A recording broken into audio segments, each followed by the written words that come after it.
Je vais vous confier une chose. Dans cette bataille qui s'engage, je vais vous dire qui est mon adversaire. Mon véritable adversaire.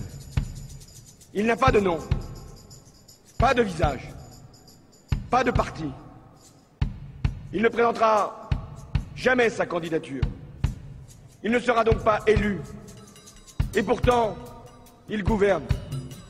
Cet adversaire, c'est le monde de la finance. Paris, La Défense, 19 mars 2012. Parmi ces tours, le siège de la Corporate Investment Bank du Crédit Agricole. Et dans cet immeuble, les bureaux de Chevreux, le plus important broker indépendant en Europe, qui conseille 1200 fonds de pension, banques, investisseurs institutionnels.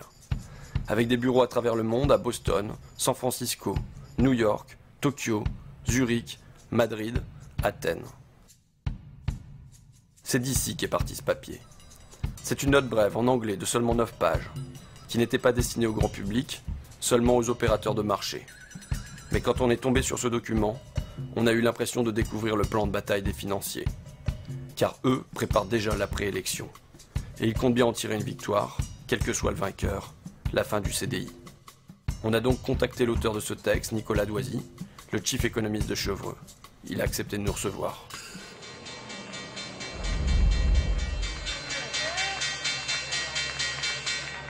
François Hollande va devoir déplaire soit au marché financier, soit à ses électeurs, puisqu'il est certain de ne pas parvenir à réconcilier les deux. Déjà, on a des investisseurs anglo-saxons qui s'étonnent du faible détail qu'on puisse avoir, qu'on reçoit des candidats dans leur programme. En fait, les candidats n'ont pas de programme, pour le faire simple. Les investisseurs anglo-saxons que je rencontre me demandent souvent, mais où est le programme? Et je leur dis, il n'y en a pas, et pour cause, c'est un jeu tactique pour l'instant. Le programme, on saura une fois l'élection finie. Et en fait, on le connaît déjà. Il sera imposé par l'appartenance à la zone euro. C'est ça le point important. C'est que le conflit d'objectifs que va avoir François Hollande, c'est rester dans la zone euro versus satisfaire les demandes de son électorat naturel. Les deux ne sont plus compatibles maintenant. On le voit depuis la crise grecque. Il sait qu'il sera pris à terme à un moment entre la pression de ses électeurs et la pression des marchés.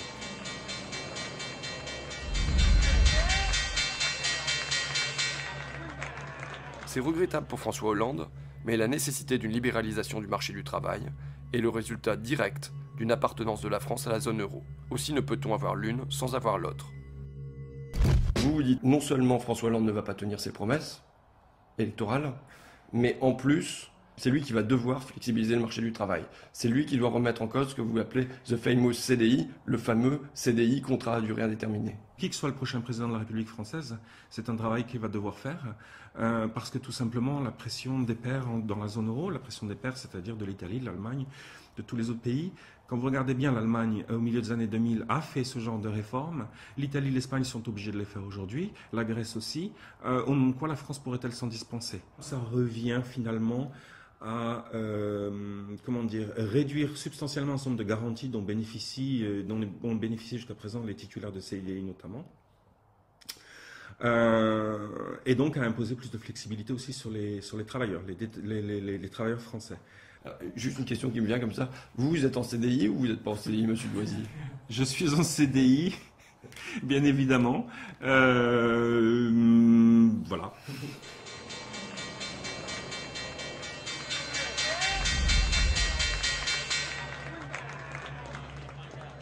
La demande de renégociation du traité serait alors utilisée pour tromper le public français en lui faisant accepter des réformes correctes, dont celle du marché du travail. François Hollande dit « Je vais demander la renégociation du dernier traité européen ». Vous écrivez ça. François Hollande il va avoir à naviguer à travers des forces dans la gauche, notamment à cause du référendum manqué de 2005. Et dans cette perspective, vous écrivez « Dans cette perspective, il serait politiquement intelligent que ses pairs de l'eurozone, donc ses partenaires allemands, belges, italiens, ainsi de suite, permettent à François Hollande de prétendre qu'il leur a arraché quelques concessions, même si c'est faux en réalité. La demande de renégociation du traité serait alors utilisée pour tromper le public français, pour rouler, j'ai lu to trick, rouler, tromper, pour tromper le public français, en lui faisant accepter des réformes convenables, dont celle du marché du travail. Alors, avant d'entrer dans le fond du sujet, je voudrais préciser un point. Les gens de marché s'expriment de façon très directe. Donc, le vocabulaire que j'ai pu choisir dans la citation que vous venez de lire paraîtra peut-être excessif à beaucoup de vos auditeurs.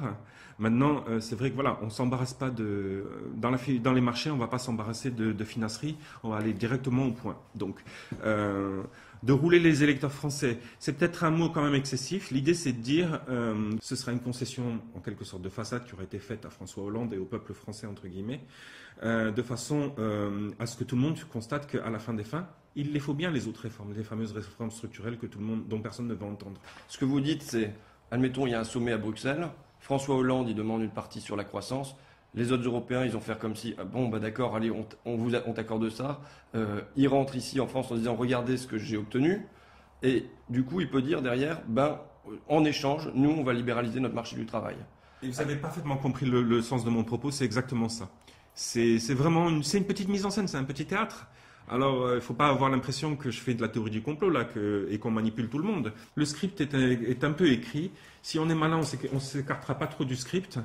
Et de cette façon-là, on arrivera peut-être à faire passer la pilule de façon un peu plus simple que ça n'avait été le cas au début des années 80. On s'évitera peut-être finalement d'être un peu ridiculisé comme on l'avait été à l'époque.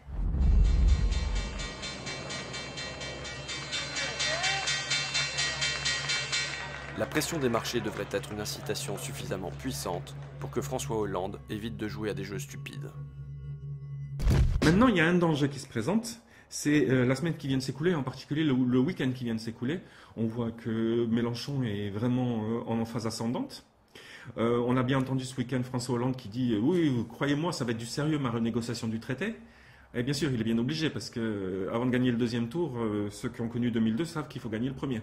Et quand on voit la montée en puissance de Mélenchon, ce qu'on se dit tout simplement, c'est qu'à partir de maintenant, il va bien falloir que Hollande commence à donner quelques gages à sa gauche.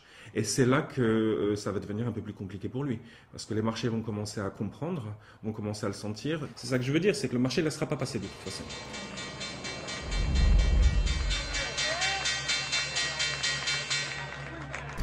Alors, je faisais un récapitulatif. Je disais, cas numéro 1, François Hollande est conciliant et il revient de lui-même sur ses maigres promesses de campagne. Il libère le marché du travail. Il en finit avec le CDI tel qu'on le connaît. Cas numéro 2, il lui faut une petite pression de ses partenaires européens, une petite concession qui lui serve de prétexte et derrière, il libéralise le marché du travail.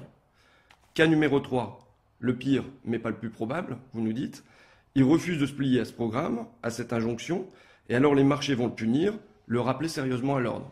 C'est bien ça ? Oui. Donc là, jusque-là, dans les trois cas, c'est toujours les marchés. Quand vous dites soit les électeurs, soit les marchés seront déçus, dans les trois cas, c'est toujours les électeurs qui seront déçus et les marchés qui gagnent. Oui, regardez la Grèce, regardez l'Espagne, regardez l'Italie, regardez tout ce qui se passe en Europe depuis 2010. On a bien vu que de toute façon, à la fin, c'est le marché qui l'emporte. Je ne suis pas en train de dire que le marché a nécessairement raison, et, au sens moral du terme. En tout cas, il aura raison factuellement, puisqu'il s'imposera, ça c'est clair. Donc c'est de ce point de vue-là que je le dis, oui, en effet. Vous avez raison, les électeurs risquent d'être plus perdants que les marchés. Je ne sais pas où vous m'emmenez, en fait. Je propose un quatrième cas. L'irruption du peuple sur la scène de l'histoire. Hier à Paris. La prise de la Bastille. Pardon ? La prise de la Bastille numéro 2. Hier à Paris, il y avait, bon, on va pas chipoter, 80 000, 90 000, 100 000, 120 000 manifestants à l'appel du Front de gauche. Si, comme en 1936, on avait une élection qui était suivie de mouvements de masse, de manifestations, de grèves. Qu'est-ce qui se passe en Europe ? Là, je crois que c'est le gros coup d'angoisse. On va être très clair, ça va être le gros coup d'angoisse parce que si, quand les Grecs manifestent, on a déjà une Europe qui se sent sur le point d'exploser, je vous laisse imaginer pour la France.